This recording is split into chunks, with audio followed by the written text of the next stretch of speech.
হিমেরো রাতেরো ওই গগনের দ্বীপগুলি রে হেমন্তিকা করল গোপন আঁচল ঘিরে ঘিরে ঘিরে। হিমেরো রাতেরো ওই গগনের দ্বীপগুলি রে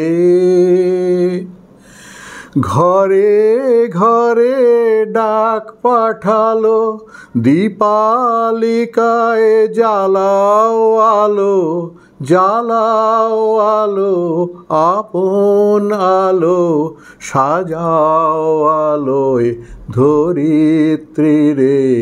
হিমেরো রাতেরো ওই গগনের দ্বীপগুলি রে।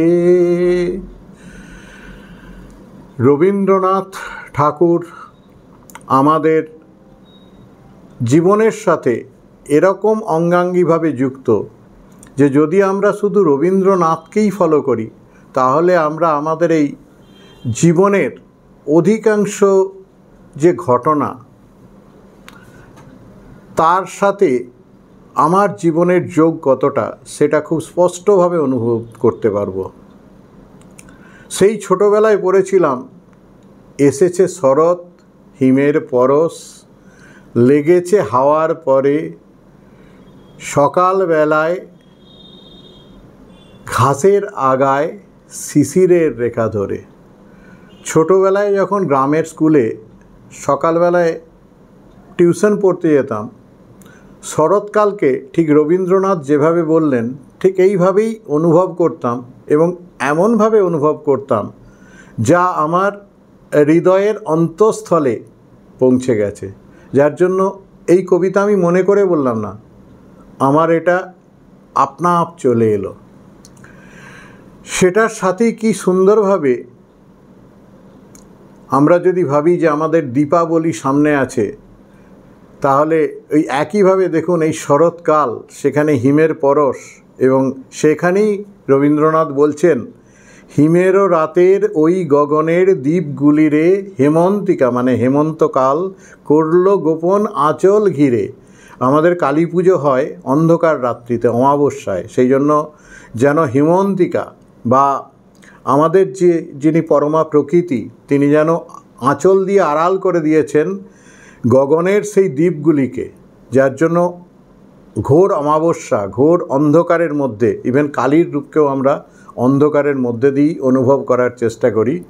তো সেই আঁচল দিয়ে তিনি ঘিরে দিয়েছেন এবং আমাদেরকে আমাদের প্রত্যেকের ঘরে ঘরে ডাক পাঠানো হলো যে দীপালিকায় জ্বালাও আলো। এই দীপাবলি আমাদের আলো জ্বালতে হবে,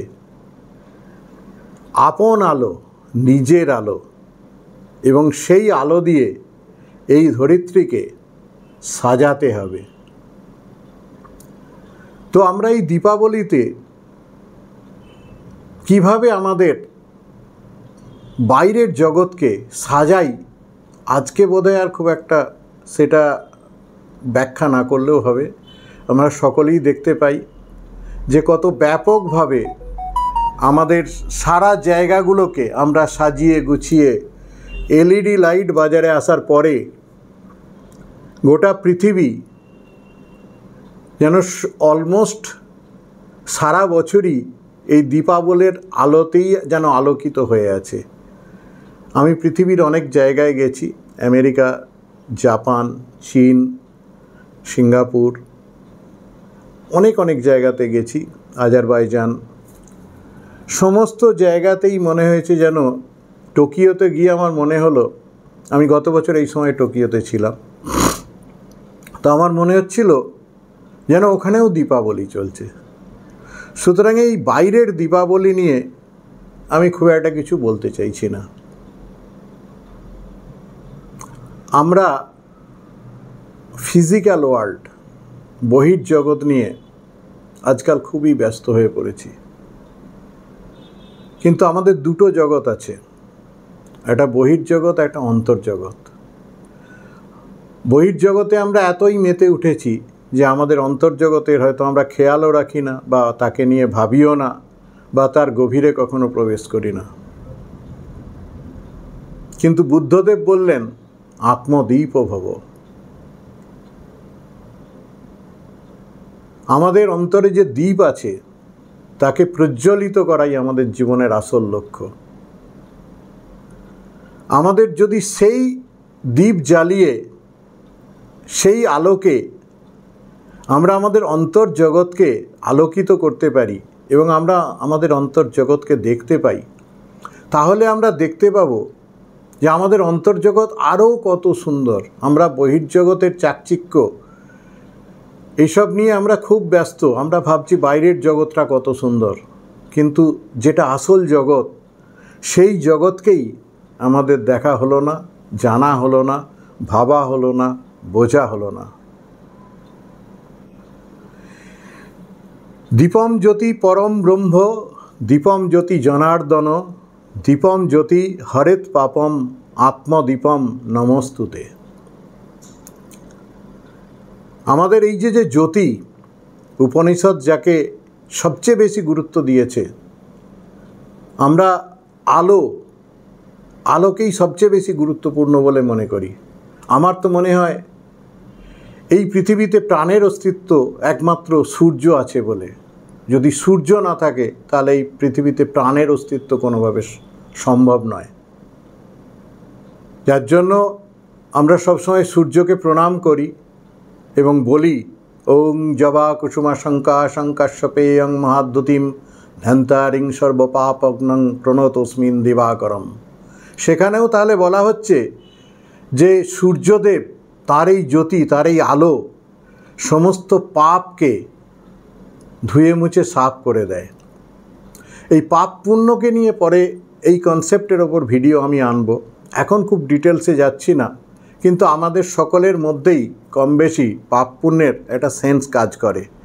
তো যদি সেই জন্য বলা হচ্ছে, এবং আমরা যে সর্বশক্তিমান বা পরম ব্রহ্ম কাউকে একটা মানি, আমাদের সৃষ্টি যে কেউ করেছেন, সেই সৃষ্টিকর্তা জগৎ বিধাতা বা জগদীশ্বর, এই জ্যোতিকে বা আলোকেই পরম ব্রহ্ম বলে মনে করা হয়। এই জ্যোতিকেই আমরা, দ্বীপের জ্যোতিকেই আমরা জনার্দন বলে মনে করি। এই জ্যোতিই আমাদের সমস্ত পাপ হরণ করে বলে আমরা মনে করি, এবং আমরা নিজের মধ্যে এই যে দ্বীপ আছে একেই নমস্তুতে করি, একেই প্রণাম করি। সেই জন্য আজকে যে দীপাবলি আমরা বানাচ্ছি, আমরা অনেকেই দীপাবলির যে মর্মার্থ আমরা বুঝি না। আজকাল তো হয়ে গেছে যে যদি পয়সা অনেক বেশি থাকে আমার, তাহলে দীপাবলির অনুষ্ঠানও অনেক বড় করে হবে। চারিদিকে যদি লাইট জ্বালাতে পারি, আর তার সাথে একই সাথে যেহেতু কালী পুজো থাকে, সুতরাং কালী পুজোর যে ধুমধাম,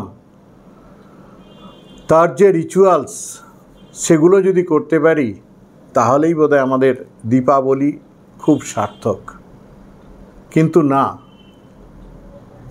রবীন্দ্রনাথ বললেন যে দীপাবলিতে আলো জ্বালাও, অবশ্যই আলোক জ্বালাও, কিন্তু আপন আলো সেটাকেও জ্বালাও।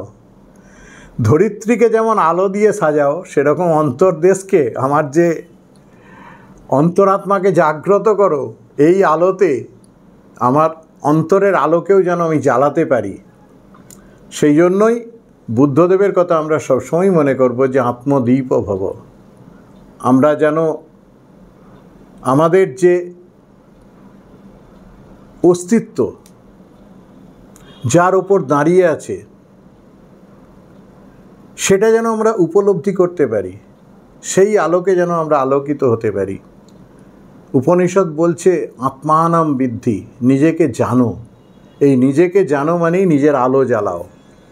এবং আমরা অনেক সময় বলি যে বাহিরের দুটো চোখ মেলে চাই, বাহিরের দুটো আঁখি মেলে চাই, জ্ঞান আঁখি মেলে চাই না।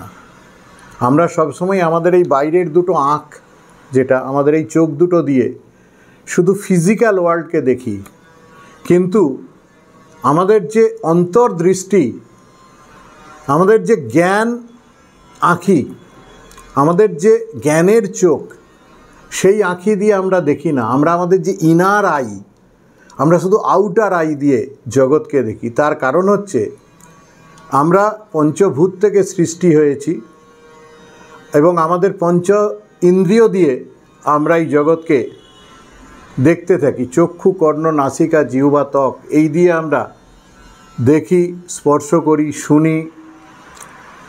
জগতের যে আন্দাজ, জগতের যে অনুভব, সেটাকে পেতে চেষ্টা করি, কিন্তু এটা নেহাতি একটা খুব লিমিটেড জায়গা। এটা শুধু ফিজিক্যাল ওয়ার্ল্ড। এই দুটো চোখ দিয়ে, বাইরের দুটো চোখ দিয়ে আমরা একটা লিমিটেড জায়গা পর্যন্ত দেখতে পাই। কিন্তু যদি আমরা অসীম অনন্তকে পেতে চাই, বুঝতে চাই, দেখতে চাই, অনুভব করতে চাই, জগতের যে আসল রূপ সে আমার অন্তর্জগতে, সেই আসল রূপকে যদি আমরা পাই, তাহলে তার কাছে এই বহির্জগৎ খুবই ম্লান হয়ে যায়। সেই জন্য এই যে দীপাবলি, এই যে দীপ জ্বালানো হচ্ছে, আমি আপনাদের সকলকে বলবো যে দীপ আপনারা জ্বালান, কিন্তু অন্তর্দীপ, আমাদের যে অন্তর্দীপ আমাদেরকে প্রজ্বলিত করতে হবে, আমাদেরকে নিজেদেরকে জানতে হবে, বুঝতে হবে, আমার চৈতন্যকে অনুভব করতে হবে, সেই অন্তর্দীপের আলোয় নিজেকে আলোকিত করতে হবে। এইটা যেন আমরা খেয়াল রাখি, এটা যেন আমরা বুঝি, এবং সকলের জন্য এই দীপাবলি অন্তর্জগতের আলো জ্বালাতে সাহায্য করুক, এটাই আমি ঈশ্বরের কাছে প্রার্থনা করে, মায়ের কাছে প্রার্থনা করে, সকলে ভালো থাকুন, সুস্থ থাকুন, আনন্দে থাকুন। নমস্কার।